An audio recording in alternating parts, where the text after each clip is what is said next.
সময় পরে আজ আমরা ফিশারি ডিপার্টমেন্টের state level review meeting organise করছি এবং এই মিটিংয়ের মূল উদ্দেশ্য হচ্ছে 2023-24 অর্থ বছরে আমাদের রাজ্যে ফিশারি ডিপার্টমেন্টের উপর যে বাজেট আমরা রেখেছিলাম সেই বাজেটের কতটা আমরা অ্যাচিভ করতে পেরেছি, কি আমাদের সাকসেস স্টোরি রয়েছে, যেটা টার্গেট আমরা বিভিন্ন জেলায় গিয়ে টার্গেট দিয়ে এসেছিলাম ফিশ প্রোডাকশন ইনক্রিজ করার জন্য, ফিশারি ডিপার্টমেন্টকে আরও বেশি সক্রিয় করার জন্য বা আমরা যাতে রাজ্যের চাহিদা পূরণ করতে পারি। তো সেই বিষয় নিয়ে আমরা আজকে আলোচনা রাখবো এবং আমাদের প্রত্যেকটা জেলার ডেপুটি ডাইরেক্টররা রয়েছেন, আমাদের ডাইরেক্টরেট যারা হাই অথরিটি রয়েছেন তারা আছেন এবং আমরা সবাই মিলে এই বিষয় নিয়ে আমরা আজকে আলোচনা করব।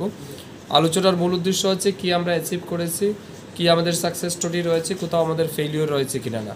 তো এই সমস্ত বিষয় নিয়ে আলোচনা করে এই বছর যেটা চলতি বছর আমাদের 24-25, যদিও আমরা লোকসভা নির্বাচনের কারণে বা এমসিসির কারণে আমাদের অনেকটাই ডিলে হয়েছে এই বছরটা শুরু করতে, তবু আমরা মিশন মোডে কিভাবে পুরো বছরের টার্গেটটাকে আমরা অ্যাচিভ করতে পারি সেই বিষয় নিয়ে আজ আমরা আলোচনা রাখবো এবং টার্গেট ফিক্সড করে আগামী দিন রেসপেক্টিভ ডিস্ট্রিক্টকেও সেইভাবে টার্গেট ডিভাইড করে দেওয়া হবে। চাহিদার তুলনায় বর্তমানে যোগান কীরকম রয়েছে?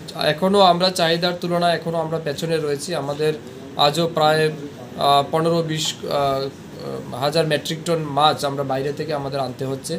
তো এটা আমাদের কাছে বিগ চ্যালেঞ্জ, কিন্তু সাথে সাথে আমাদের সফলতাও অনেকটা রয়েছে। যেমন এই 23-24 অর্থ বছরে আমরা একটা বড় স্কিম স্যাংশন করেছি, আপনাদেরকেও আমরা অবগত করেছিলাম, আমাদের ঊনকোটি জেলার 17 মিয়া হাওর যেটা, তো এটার কাজ রিসেন্টলি শুরু হবে। এখান থেকেও আমরা একটা বড় কন্ট্রিবিউশন মানে ফিশ প্রোডাকশনের ক্ষেত্রে আমরা পাবো। এর বাইরে রিসেন্টলি আমরা আরও 4টা জায়গাকে আইডেন্টি করেছি in different location of our state এবং আমরা চাইছি আগামী দিন এগুলিকেও যাতে ফিশিকালচারের আওতায় অন্তর্ভুক্ত করে রাজ্যে মাছের উৎপাদন যাতে বৃদ্ধি করা যায়। তো আমরা আমাদের লেভেলে কাজ করছি, লেটস সি, এবং আমরা নিশ্চয়ই পরবর্তী সময় আপনাদেরকে অবগত করব what is our present status of fishery department. Okay, thank you.